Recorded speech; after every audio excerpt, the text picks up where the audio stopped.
Hello, my name is Julie, and I'm just giggling to myself because I did my intro without it recording. So I'm just making sure it is. Yes. Hello, my name is Julie. I am your host today, and this is Bookish Travels. And today we've got a chatty video that encompasses some tags. And I was tagged by two people. The lovely Philip Hall from A Poet Reads to Write. If you haven't watched his videos, then go over. His videos are such a joy to me and a joy to the world. He talks beautifully about his books, and it's obvious that he loves them and is very energetic. And the other one is a new to me channel called Dr. Reads. I was tagged, but in comments he said, I'm tagging you because he recently won shelf organization. So we're going to look at some books and do some tags at the same time. Now the first question is, how do you organize your books on your shelf? Next to each other. In genre. So cozy mysteries, Jodie Taylor down here, Agatha Christie over here. Behind me is kids books, and then we have my historic moving the Hoover. I got the Hoover out to remind me to do so historical novels, but mostly Tudor, I have to say. So yeah, that's how I do it. I have to admit, I don't think I'm going to do all the questions, but because otherwise this will be such an amazing long video, and who wants that? Now the next one, I'm going to write your name on inside your book and the price you paid. I used to, when somebody reading a book, I like in the book, so then it's a permanent reminder and a lovely memory. Oh yeah, that. So I like that. I did used to write my name in the books, but I don't anymore for some reason. I don't want to get like one of these embossers. I think that would be cool. Do I write the price? No, I don't. Do I keep all the books I read? No. Again, no, I don't. Especially the DNF ones. If I don't like a book, it doesn't stay in my collection unless I want to try and give it another go. But majority of the time, if it's gone out of my head, it's gone out of my shelves. I adore audiobooks, and a lot of if I listen to an audio, absolutely loved it, I will get the physical copy.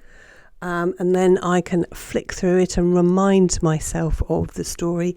And plus the fact it's like, I really enjoyed it, so I want it. Now the next question is about the style and quality of your books and your bookshelves. Now, where is it? Oh, it's over here. Old Tolkien book, The Lord of the Rings. As you can tell, it's very, very tatty. I picked this up in a charity shop. It was a bit overpriced, I think, but it's floppy, and I like that. I don't like having to fight with a book just to get it open, and I don't know, I just picked it up and it felt good in my hand. So yeah, I'm not adverse to buying really tattered books, but I also love really new ones as well. Now these bookshelves are really old. They don't match. When I was in my previous place, I did actually have all white matching bookshelves, and they were very pretty. But now I'm here to save money, really. I have odd shelves, and honestly it doesn't bother me. I thought it would, but it doesn't. I think it would bother me if they were different heights, I'm not sure, but I've got another one over here which is again completely different. So, and I have another one over there and another one over there, and they're all wood, and they're all sort of like brown. But I love them because they're a place that houses my books, and I thank them for that, and I appreciate them. The question I'm going to is, do you place your books horizontally? Well, yes, as you can see here. I think it gives a different look. It breaks up the lines, doesn't it? Now, talking of horizontally, I'm going to show you these, because these books here, the ones you can only see the ends of, and these are going to be included in a minute with the second tag. I was tagged by Philip, and just trying to read my notes. La Bella Italia tag. Now, there's several questions here. I'm not actually going to do them all like a bookshelf tag, but what it is, Italy, and they give you a town and a prompt, and then you pick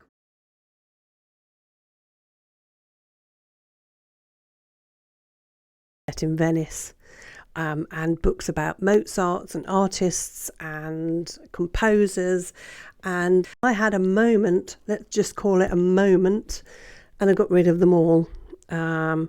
Literally about 10 big rubbish bags full of books that I phoned up a charity shop and said, come and get them, and they did.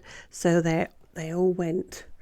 And so I would have had some amazing books to talk about, but I do have these three. Now, this one is a book that I read in 2007, let's just say it that way.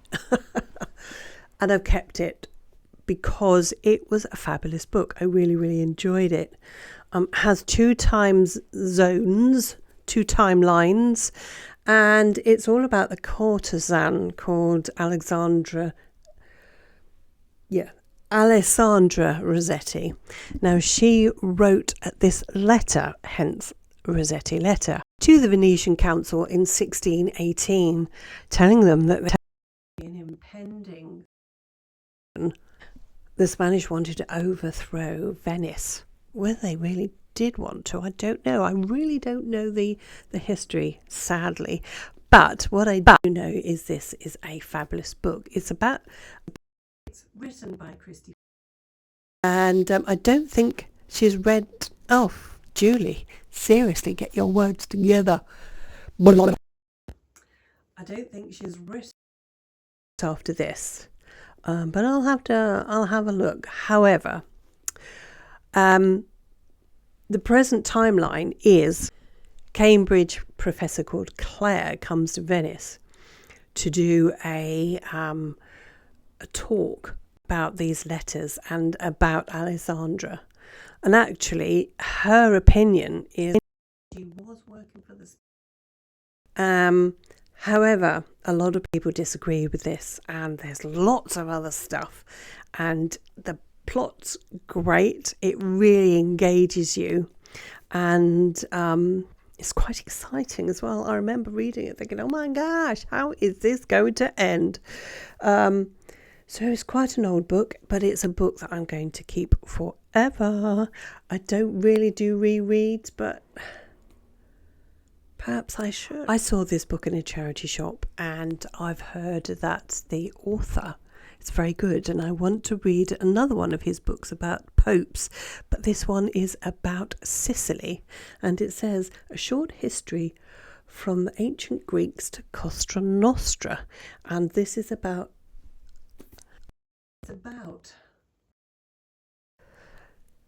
I don't know if my brain is shooting down words that change when it comes to my mouth.